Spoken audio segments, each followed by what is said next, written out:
Bonjour à tout le cartel de la Lune. Et oui, on a francisé notre gang, notre petite équipe.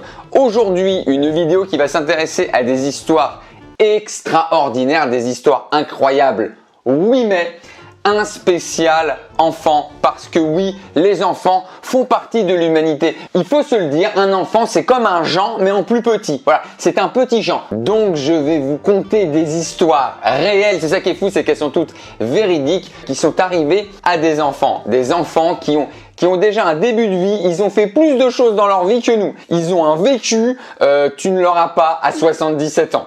On démarre avec la première, une histoire, mais alors je veux vivre avec cet enfant. Tout est dans le titre. C'est l'histoire d'un enfant de 5 ans qui a volé la voiture de ses parents pour aller s'acheter une Lamborghini. Je sais pas où il a vu ça, hein. Il a vu Cristiano Ronaldo à un moment donné, il a certainement vu Magnum ou alors il est abonné à Auto Magazine. En tout cas, le petit, il veut une Lamborghini, il veut un bolide italien. Et donc il se dispute avec sa mère ne veut pas.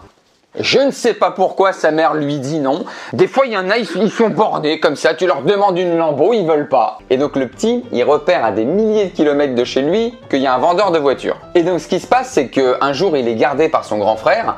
Son grand frère s'endort, il en profite pour shipper, arrête de shipper, voilà on la place ici. Il en profite pour voler les clés de la voiture, le fameux SUV familial. Vous connaissez, un petit break chargé, les olives sur le dossier, la moumoute au volant, voilà. Tout le monde est OK. Qui n'a pas mis sa ceinture? Et donc il démarre et il s'engage pour son road trip. Je rappelle l'âge, 5 ans. Il arrive à conduire pleine autoroute. Donc il est sur l'autoroute, Highway to Hell, il met la radio. RTL2. Je le fais bien, j'en ai également une autre. Chérie FM. Je suis chanteur de générique radio. Donc il conduit bon an mal an, je sais pas comment. Et là il y a la police qui crame un SUV qui arrête pas de zigzaguer en pleine autoroute. Donc là la police elle voit ça, elle se dit là on est tombé sur un fou du volant, il y a un assassin sur l'autoroute, c'est gyrophare, c'est fond de 5e pied au plancher, on va arrêter un chauffard. Donc ça se rapproche de la voiture. Put you on the back side. Put you on the back side. Donc la voiture se met sur le côté gauche. Voilà, le gars a dû avoir son code au bout de la 18e fois. Le policier se dirige vers la voiture. On ne sait jamais. Petit main sur le gun. Voilà, lunettes de soleil, les petites Ray-Ban, la petite visière. Ouvrez la fenêtre. Putain, il voit pas de conducteur. Bon, qu'est-ce qu'il y a là? C'est Harry Potter, c'est une caméra cachée, qu'est-ce qu'il y a là? C'est un fantôme. Il regarde de plus en avant, il voit un enfant de 5 ans. Et donc le petit lui explique qu'il voulait acheter une Lamborghini et il avait 3 $ en poche, le petit. C'est juste trop mignon. C'est l'aventure la plus mignonne que j'ai jamais entendue. 3 $ la Lamborghini. Alors, soit il n'avait pas la mesure des prix, ce qui est compréhensible, soit c'est le meilleur négociateur ever. J'ai chopé une Lambo à 3 $.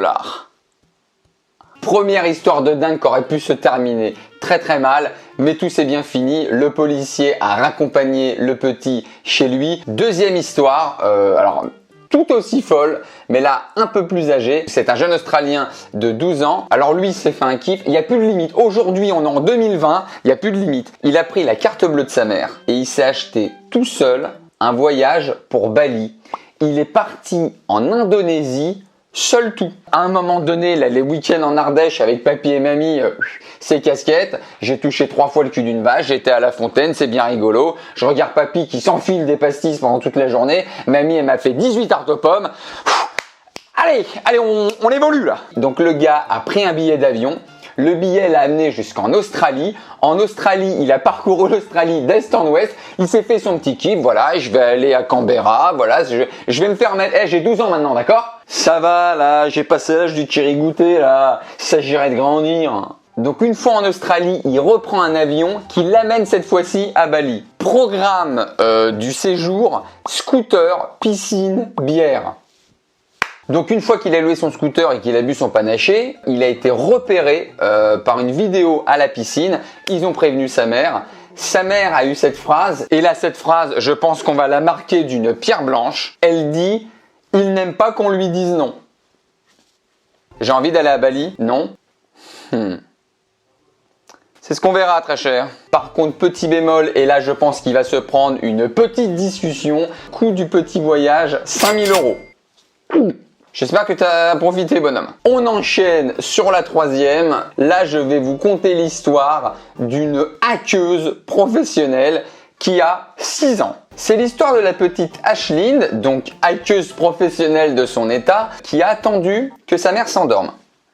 Elle prend le téléphone de la maman, elle le déverrouille avec le doigt de sa mère, elle est partie sur internet et elle a acheté pour $250 de jouets Pokémon.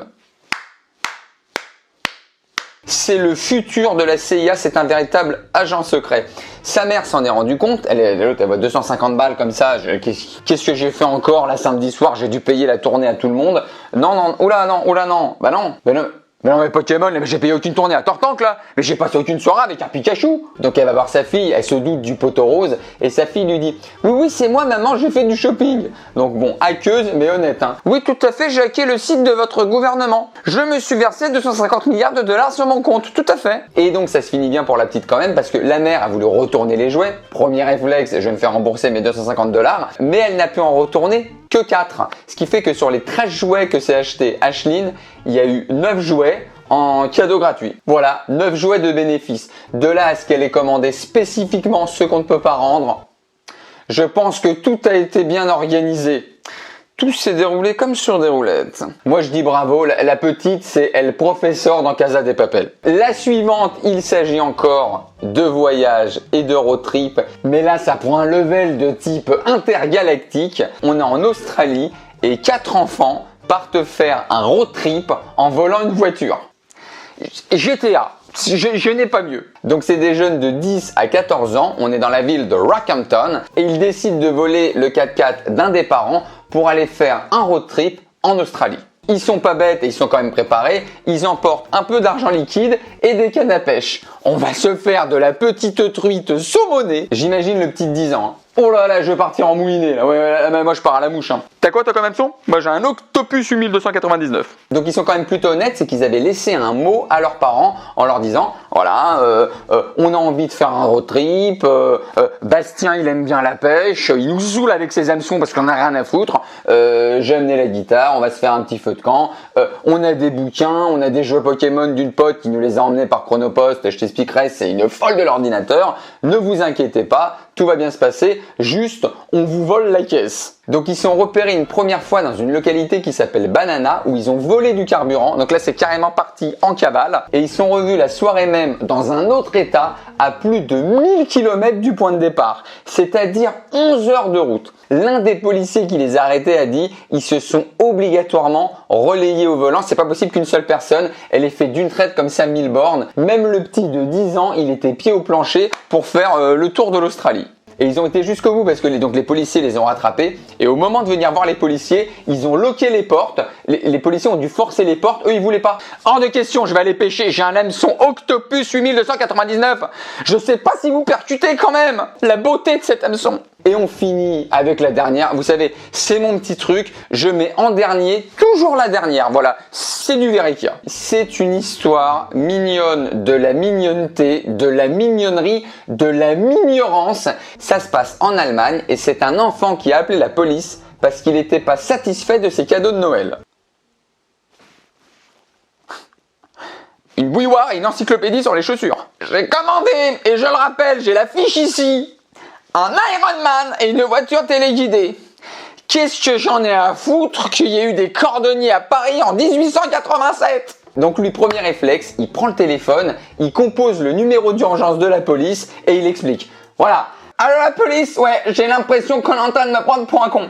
Écoutez-moi, j'ai été gentil toute l'année, d'accord ? J'ai eu la moyenne à l'école, j'ai été gentil avec mamie, j'ai été gentil avec papy tous les week-ends, alors que papy bu l'alcool, hein. Bah non mais faut le sentir le mec, hein. Il me semble que je n'ai tapé ma petite sœur qu'une seule fois par jour, ce qui est une véritable performance. Donc là, vous mettez les parents en garde à vue et je veux qu'ils s'expliquent. Donc comme c'était une journée très très calme et que les policiers étaient pas surbookés, ils ont joué le jeu, ils sont allés à la rencontre du petit et ils ont vraiment fait comme si c'était une vraie enquête. Donc ils ont tout passé au crible. Hein. Examen de la liste initiale, comparaison avec les cadeaux offerts et médiation avec la famille. Bon écoutez, on va essayer de régler ça à l'amiable. S'il vous plaît monsieur, ne lui coupez pas la parole. Qu'est-ce qu'il en a à foutre de savoir que la première sandale a été retrouvée en Mésopotamie ? Et donc ils ont résolu le problème. Quand je vous parle de mignonnerie, ils ont été voir le petit et ils lui ont dit que le Père Noël avait certainement dû confondre sa liste avec la liste d'un autre enfant. Voilà comment calmer le petit. J'ai trouvé cette histoire mais fabuleuse. C'était la dernière pour les histoires extraordinaires spéciales enfants. J'espère qu'elles vous ont plu et qu'elles vous ont donné le sourire. Je vous embrasse très très fort. Je vous dis à très très vite. Et d'ici là, ciao.